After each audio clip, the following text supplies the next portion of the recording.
My name is Celeste Monroe, 29 years old.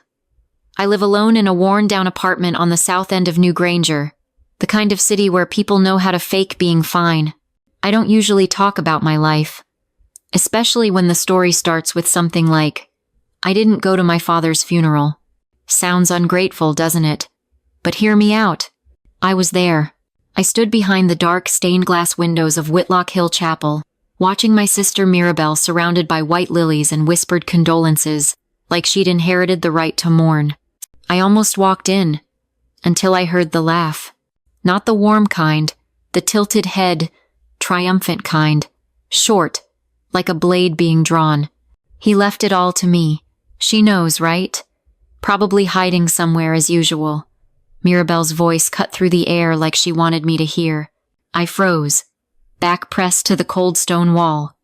Every word felt like a needle to the ear. Dad had died of a stroke. I was the one who drove him to the hospital. I sat with him through that long, sterile night. I held his hand as the heart monitor slowed to silence. Mirabelle?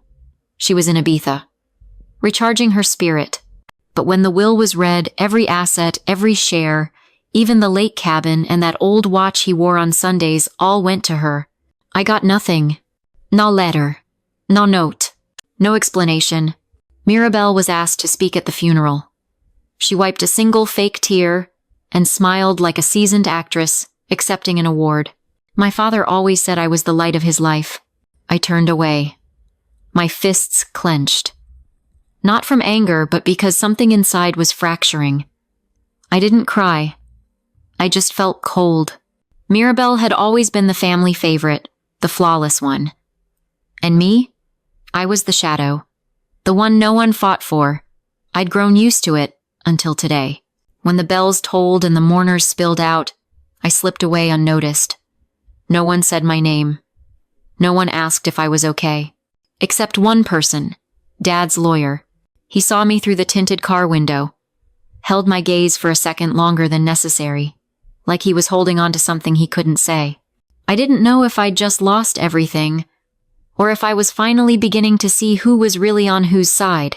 4 days after the funeral, I got the first message from Mirabelle in nearly 3 months. "Cel, could you stop bothering Dad's lawyer? Everything's settled. Don't stir things up." I let out a dry laugh. I hadn't called the lawyer. I hadn't said a word. I was just there outside. And still, she wanted me silent. Just like always. The next day, Mirabelle was on a morning talk show. I don't know how she got the invite, maybe some old PR contact, but there she was, dressed in soft ivory, tears perfectly pooled in her lashes like they'd rehearsed. My father inspired everything I do. I'm grateful he trusted me to carry on his legacy. My hands trembled around my coffee mug. I think my sister Celeste would agree. We're very close. She just doesn't like attention. She said my name like I was a footnote. Not her sister, not family, just a name in a well-crafted script. I stared at the screen. She looked radiant under studio lights, painting me as this quiet, compliant shadow. No voice, no title, no say. I checked my phone. No one texted to ask if what she said was true. No one checked in to see what I wanted. I went online. The interview was everywhere. The comments rolled in. Strong woman. She deserves everything. Makes sense. She got the inheritance. She earned it. Ugh. Heard the sister's kind of unstable. A recluse. No wonder. It felt like I'd been erased from my own life, rewritten into some soft PR narrative that no one asked me to approve. I was the one who watched our father fade away. I was the one who knew his habits, his silences. I was the one who endured his distance for years, and still, I stayed beside him when it counted. And yet, to the world, I was just a name trimmed from the frame. Not because I was silent, but because they believed I no longer had the right to speak. That night, I called the lawyer. "I'm not looking for a fight," I said. "I just need to know, did my father really leave me nothing?" There was a pause, long enough to make my chest tighten. Then he replied, softly, "Can you come into my office tomorrow morning, Celeste? I think it's time you saw your part." I arrived at the lawyer's office at exactly 10 a.m. It was on the 17th floor of the Gresham Tower, the kind of place where contracts are signed in whispers.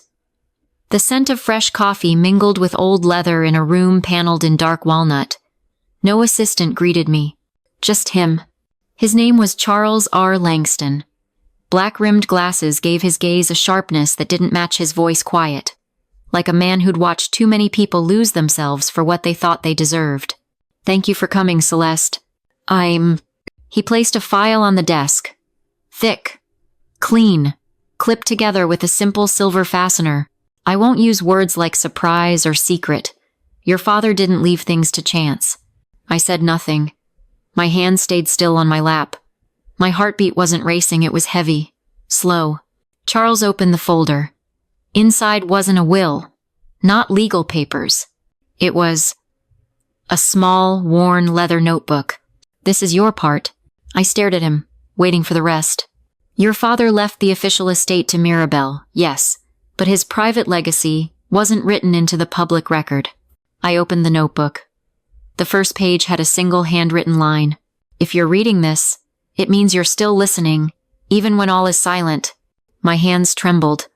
It was Dad's handwriting. Firm, unsentimental. I flipped through the pages, not wealth, but records, history, confession.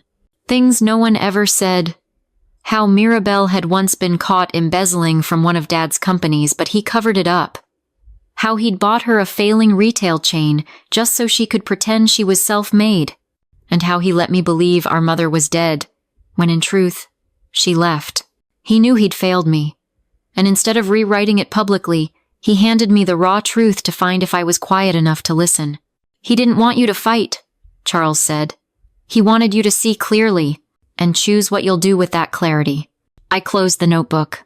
No house, no money, no title, just the truth. Something Mirabelle never had, and maybe never wanted. I stepped out into the noon sunlight. The city buzzed beneath the glass arch of the lobby. For the first time, I didn't feel smaller than the world. I hadn't won. But I wasn't losing anymore. I was standing somewhere in between. I didn't go home after seeing the lawyer. I drove past Riverstone, the trendy new district where Mirabelle had just opened her flagship fashion store. Outside, the sign glittered. Mirabelle. Her name, in bold caps, stood tall like a dynasty. Polished, proud, untouchable. I turned off the engine. Saturday across the street, watching. I remembered the numbers from Dad's notebook. This project, the boutique chain, came from a bankrupt retail group Dad quietly acquired. He put it under another name. Mirabelle was only the creative director. In truth, just the face. The legal, financial, and asset control belonged to a shadow company. That company was Grayson Holdings, registered in a dusty industrial zone nobody cared about. The current CEO, a name Dad once muttered, I never thought I'd hear it again. He was my mother's former lover. I found him, with a handwritten letter. I'm Evelyn's daughter and the daughter of a man who loved her so much he chose silence over truth. I left the letter and a copy of the notebook in the company's mail slot. 3 days later, he called me. His voice was raspy, tired, but real. I know who you are. I always did. I wanted to reach out, but your father had conditions. I didn't ask what those conditions were. I just said one thing. I'm not here for the money. I just want to know who really holds power at Mirabelle. Silence. Then a soft exhale. Technically, I do, but maybe now it's you. I said nothing more. I simply emailed him a list of flagged financial activities, money quietly siphoned through PR donations that were funneled through 3 shell companies, then back to Mirabelle's personal accounts. I didn't go public. I didn't sue. I didn't tweet. I just sent the right documents to the right person at the right time. 11 days later, headlines began to surface. Mirabelle, under scrutiny for financial irregularities, parent company declines to comment. My sister posted a teary story, wrote a vague caption about betrayal from those closest to me. I didn't reply. I just made tea, sat by the window, and watched the lights flicker from Charles's law office across the street. By now, I didn't need anyone to validate me anymore. I just needed to step, quietly, over the empire she built, on fiction. I got an email from Grayson Holdings Monday morning. Celeste Monroe, you are invited to attend this Thursday's internal shareholder meeting. Attendance status: proxy shareholder, designated by the deceased founder. Deceased founder meaning my father. I stared at the screen. Attached was legal proof. 2 years ago, he signed over silent voting rights to a holding entity registered in my name. He didn't trust Mirabelle, but he couldn't say it out loud. So he made me the last witness. I didn't reply. I just picked out a charcoal suit, not branded, not loud, but tailored to precision. I wasn't there to impress. I was there to no longer be erased. When I stepped into the conference room on the 23rd floor, glass walls, reflecting the cold gray sky, every head turned. Even Mirabelle's action. She wore white, hair pulled tight, eyes puffy from sleepless nights and media pressure. 2 lawyers sat beside her. One looked confused. The other nodded at me in quiet recognition. Celeste Monroe, I said, setting my bag on a chair. Here to exercise proxy voting rights under Article 6B of the Grayson Holdings Charter. The room went still. I handed over the paperwork. Verified. Valid. They let me sit. Mirabelle tried to smile, but her lips twitched. Since when? Are you involved in corporate decisions? I looked at her, and for the first time, I didn't feel smaller. I'm not involved. I'm overseeing. The sentence wasn't loud, but it landed like steel. The meeting began. Financial updates, PR damage control, strategy reviews. When asked who authorized the last round of questionable campaigns, Mirabelle blamed her legal team, but I already knew the signatures were hers. And now, I had the right to review every page. I'd like full transaction records tied to the Rose Avenue Fund for the past 18 months, I said. She froze. Because that was the charity she funneled cash through using our grandmother's name. The meeting didn't end in argument. It ended in that unfamiliar silence, where no one could pretend anymore. And when I stood up to leave, no one opened the door for me. They just stood, quietly, as I walked out. Not because I demanded it, but because, for the first time, they realized I didn't have to speak loudly to be heard. Mirabelle waited for me outside the building. She stood beside a pearl-white SUV, oversized sunglasses masking half her face. But I knew that posture someone not ready to lose, but no longer sure they've won. Got a minute? She asked as I reached the car. I nodded. Not because I wanted answers, but because I wanted to see what she still thought she controlled. We sat in a quiet cafe downstairs. For the first 5 minutes, neither of us spoke. Just the soft clink of a spoon against espresso glass. You didn't have to do this, she said finally. If you wanted something, you could have just said so. Huh. I looked at her. Calm. No sarcasm. No contempt. I did. Many times. You didn't listen. Because you didn't think I'd ever be loud enough to matter. She swallowed hard, eyes avoiding mine. So what do you want now? She asked, voice low, like she was bargaining. I slid an envelope across the table. Nothing. That's a signed release. I've transferred my proxy control back to Grayson Holdings. No strings attached. Her eyes widened. Why? Because I don't need anything from you. I never did. But you need to know this. I forgive you. Not because you asked, but because I refuse to spend another day hating you. Silence. No tears. No embrace. This wasn't a reconciliation. This was a quiet conclusion. I stood up. And before walking away, I added, I used to think silence made me weak. Turns out the strongest thing I ever did was stay silent until I didn't need to say anything anymore. I walked out of the cafe, didn't look back, didn't wait for a text, didn't hope to be understood. Just knowing one thing was enough. I was no longer a supporting character in someone else's script. I was the one holding the pen. I thought things were over after the cafe. I'd forgiven. I'd walked away. I had nothing to gain, nothing to hold on to. But apparently, others didn't see it that way. 2 weeks later, I started receiving emails from Mirabelle's PR manager. She's rebuilding her image. It would mean a lot if you appeared together as a symbol of reconciliation. I didn't reply. Then came a hand-delivered letter from her new legal team. We'd like to invite you to join a book project titled Sisters of Strength, A Journey Through Grief and Reconnection. I laughed. Not bitterly, just tired. Mirabelle never wanted me by her side when I was quiet, invisible.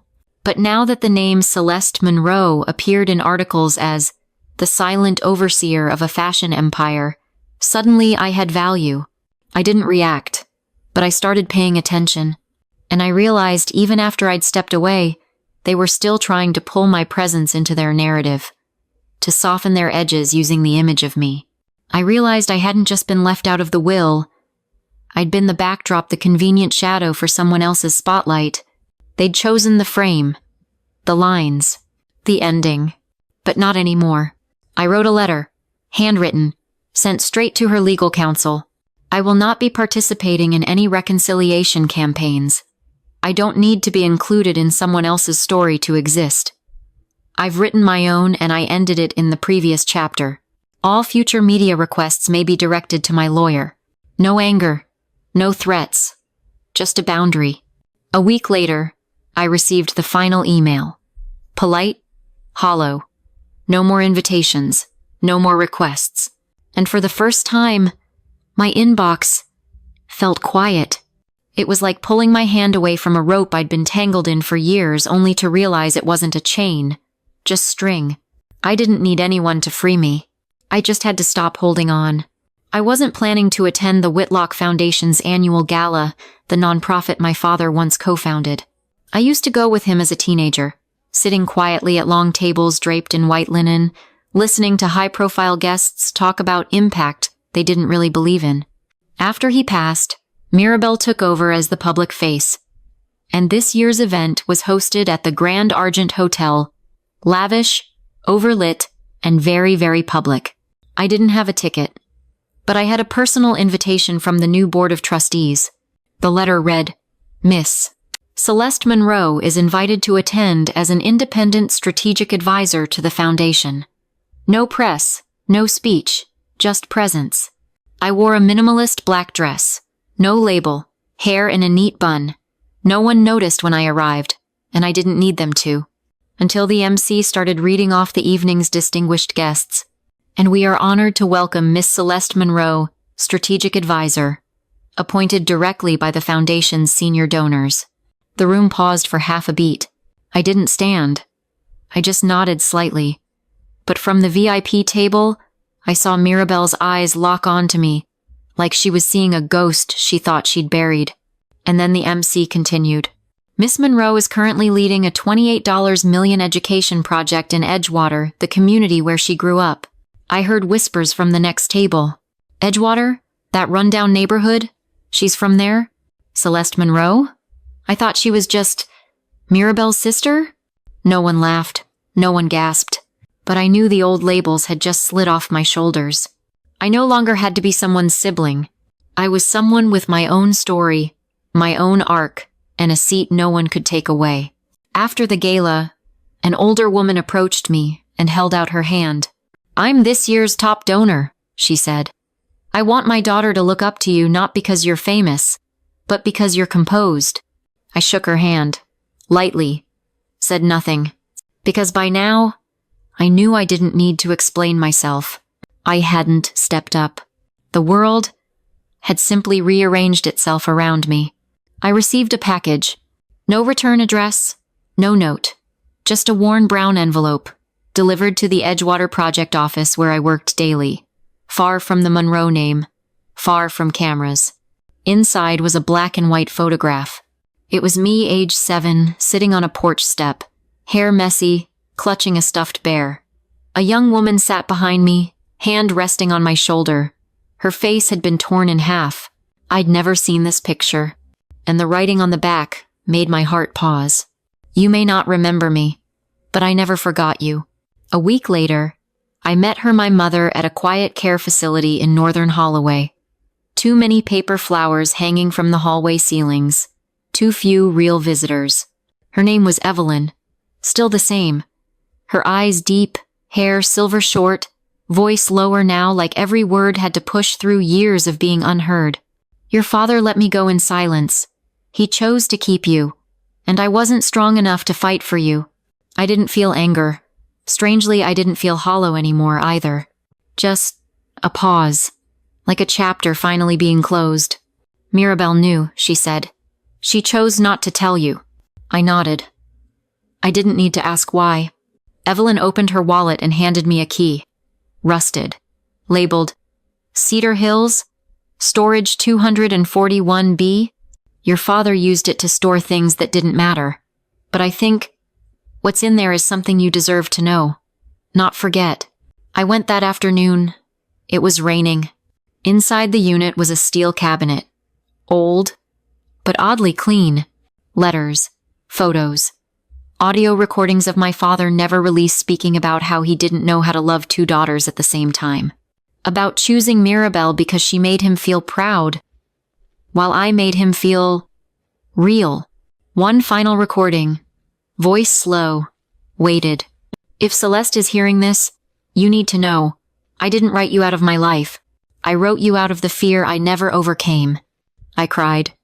But it wasn't sadness. It was release. I'd spent years feeling like I was forgotten. But the truth was, I'd been hidden. Like a secret too honest for the adults to handle. Now, they didn't hold that power anymore. I had everything. The answers and the freedom to not ask permission to keep them. I saw Mirabelle one last time, not in a boardroom, not on a stage, but in the parking garage beneath the hotel where I was coordinating an education conference. I'd just wrapped a panel on Edgewater student scholarships when I saw her by my car. White dress, designer purse, phone in hand, but her face had nothing left to hold together. 5 minutes? She asked. Voice no longer sharp, just strained. I leaned back against the car. Didn't nod. Didn't walk away. You know the press is circling, she said. One sentence from you. Just one line to clarify things, it could fix everything. I looked at her, and for the first time I saw her. Smaller. Not because she'd diminished, but because I'd finally outgrown the frame she once kept me in. I've been silent my whole life, I said. And I'll stay silent. But not to protect you. She laughed, tired, bitter. You hate me that much? I shook my head. Slowly. Number, I just don't need you anymore. No anger. No venom. Just freedom, which no one had ever taught her how to face. You think you're above me now? Just because your name showed up a few times? I dipped my head. A soft laugh. Not cruel. Just honest. I don't need to be above anyone. I just needed to not be beneath anymore. She went quiet. Like she'd never considered the possibility that I wouldn't still be looking up. I opened my car door, about to leave, but I said one last thing before it closed. I've already forgiven you. But forgiveness doesn't mean you get to stand next to me in the next chapter. I shut the door. She stayed there. But this time, on the edge of my life. And me? I was driving forward. No need to look back. I returned to Edgewater on a foggy morning. The main street still had crooked bricks. The old laundromat still sat at the corner where I used to hide when I needed to cry without being noticed. But something had changed, not the place. Me. Edgewater used to be the place I ached to escape. Now, it was where I chose to return, not to run from the past, but to build something I never had, a second chance for someone else. None of the community education projects here bore the Monroe name. No logos, no personal branding, no photo ops. I didn't need to be known. I just needed others to be seen. The students here, kids with the same sharp eyes I once had, didn't need another promise that disappears. They needed someone real, doing the work, saying little. I stood quietly in a high school classroom, watching a girl named Ari give a presentation titled, Silence in Families and What's Never Said. She didn't know who I was, but I knew I'd just heard my 5-year-old self finally speak, through a different voice. I didn't interrupt. I just nodded and knew I was exactly where I was meant to be. One day, I got an invitation from the Edgewater City Council asking me to speak at the opening of the new Community Learning Center. I declined the stage. I sat in the back row, listening as they thanked an anonymous donor who made it all possible. No one said my name. No one took my picture. But a 4-year-old ran past, gripping a free coloring book, then turned and looked at me. "Did you bring the books?" I smiled. I just thought they deserved to be here. And in that moment, I knew. I didn't need fame. I didn't need a stage. I didn't need revenge to feel seen.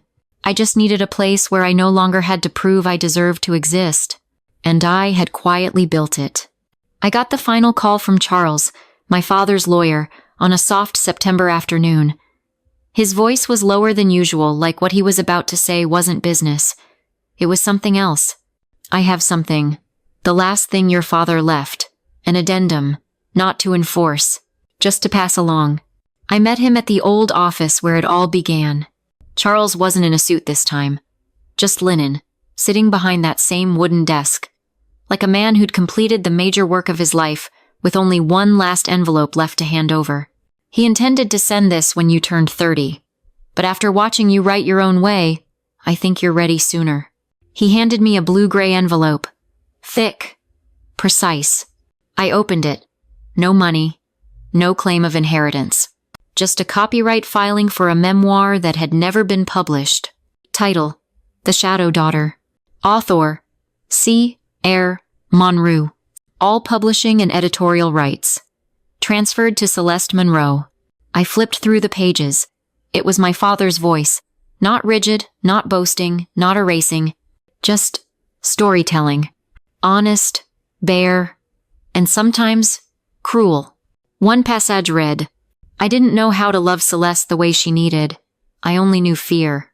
Fear that she'd see me as less than the man I needed to be seen as." I sat with it for a long time. No tears, no fury. Just one quiet truth that let my chest loosen. He'd stopped trying to write me out of the story. I didn't publish the book.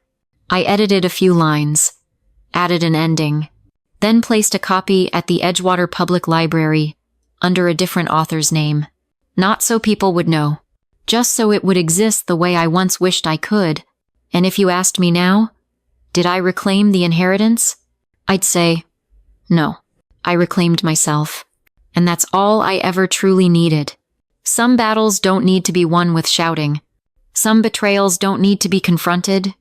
You just need to step out of the game they've been trying to keep you in.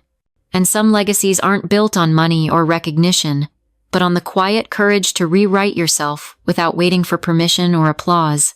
Celeste's story isn't about sweet revenge or a dramatic glow-up. It's about someone who was erased from her own family's story and still walked further than all of them, not by fighting back, but by not turning around, not begging, and never letting pain define her future. If you've ever felt forgotten, underestimated, or like you had to work twice as hard just to be seen, remember this. Silence isn't weakness. Sometimes, silence is the space you need to hear yourself and choose when to rise, not as a side character, but as the one who rewrites the ending. If this story spoke to something in you, drop a comment below. Share this video with someone who needs to hear it. And if you want to keep walking with us through powerful stories like this one, make sure you subscribe, hit that notification bell, and leave a like so you never miss what's coming next. We'll see you in tomorrow's story. A new character, a different pain, a quiet transformation just as fierce, and maybe a little piece of yourself too.